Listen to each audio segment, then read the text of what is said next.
নেলিৰ হত্যাকাণ্ডৰ ওপৰত চলা তিৱাৰী কমিশ্যনৰ বিষয়ে উল্লেখ কৰিছিলোঁ। 1983 চনৰ নিৰ্বাচনৰ সময়ত প্ৰি ইলেকশ্যন আৰু পোষ্ট ইলেকশ্যন অসমত যিমানকেইটা হিংসাত্মক ঘটনা ঘটিছিল গোটেইকেইটাকে সামৰি ত্ৰিভুৱন প্ৰসাদ তিৱাৰী কমিশ্যন নিৰ্মাণ কৰা হৈছিল। ত্ৰিভুৱন প্ৰসাদ তিৱাৰী কমিশ্যন মুখ্যমন্ত্ৰী প্ৰফুল্ল কুমাৰ মহন্তই 1987 চনত বিধানসভাত দাখিল কৰিছিল। কিন্তু তেওঁ উত্থাপন কৰিছিল, কিন্তু তাৰ কপি সদনক দিয়া নাছিল। আৰু তেওঁ এটা প্ৰতিশ্ৰুতি দিছিলে যে আমি কেইদিনমানৰ ভিতৰতে ৰিপৰ্টটো প্ৰিণ্ট কৰি আমি কপিবোৰ বিধানসভাত দিম। কিন্তু সেই প্ৰতিশ্ৰুতি পূৰা নহ'ল আৰু সেইকাৰণে তিৱাৰী কমিশ্যনৰ ৰিপৰ্ট এছেম্বলি বা বিধায়ক কাৰো হাততে নাই। আজি কেবিনেটে সিদ্ধান্ত লৈছে যে আমি এইবাৰ বিধানসভাৰ প্ৰথম দিনাই হাৰ্ড এণ্ড ছফ্ট কপি আমি দুইটাই বিধানসভাৰ সদস্যসকলৰ মাজত বিতৰণ কৰিম। মুখ্যমন্ত্ৰী প্ৰফুল্ল মহন্তই দি যোৱা প্ৰতিশ্ৰুতি এটা যি কমিটমেণ্ট অফ দ্য হাউচ সেইটো পূৰণ কৰিব পৰা যাব।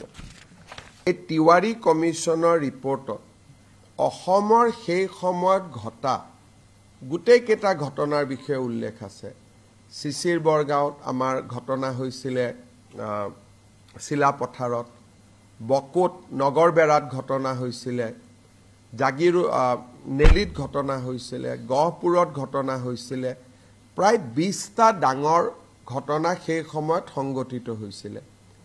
তিৱাৰী কমিশ্যনে 20টা ঘটনাকে তেওঁলোকে তদন্ত কৰিছিলে, এফিডেভিট লৈছিলে আৰু প্ৰত্যেকটো ঘটনাৰ এটা বিশদ বিৱৰণী তেখেতসকলে ৰিপৰ্টত সন্নিৱিষ্ট কৰিছে।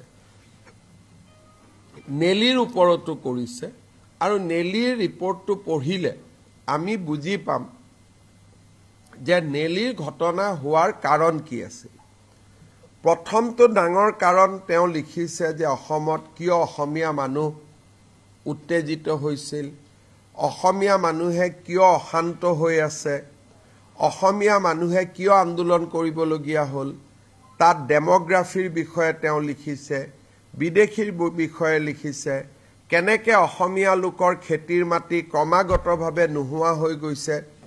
ছ'চিঅ' পলিটিকেল কাৰণসমূহ তেওঁ বিশ্লেষণ কৰিছে।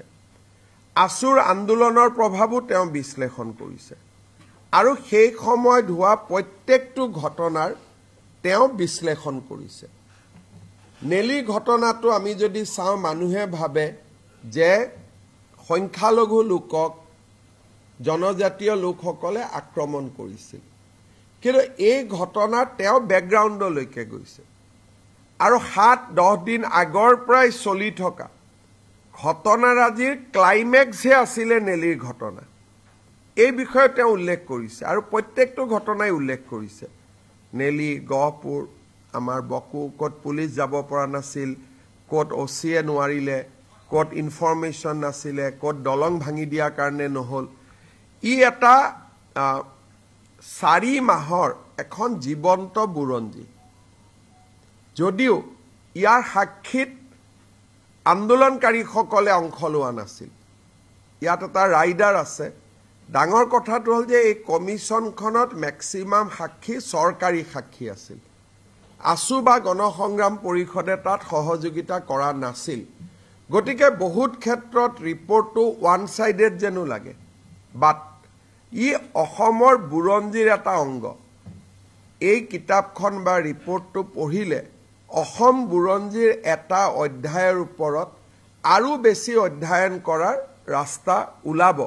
সেইকাৰণে চৰকাৰে ৰিপৰ্টটো মানিও লোৱা নাই, তাক গ্ৰাহ্যও কৰা নাই, অগ্ৰাহ্যও কৰা নাই। আমি মাত্ৰ ৰিপৰ্টটো সদনত দিম।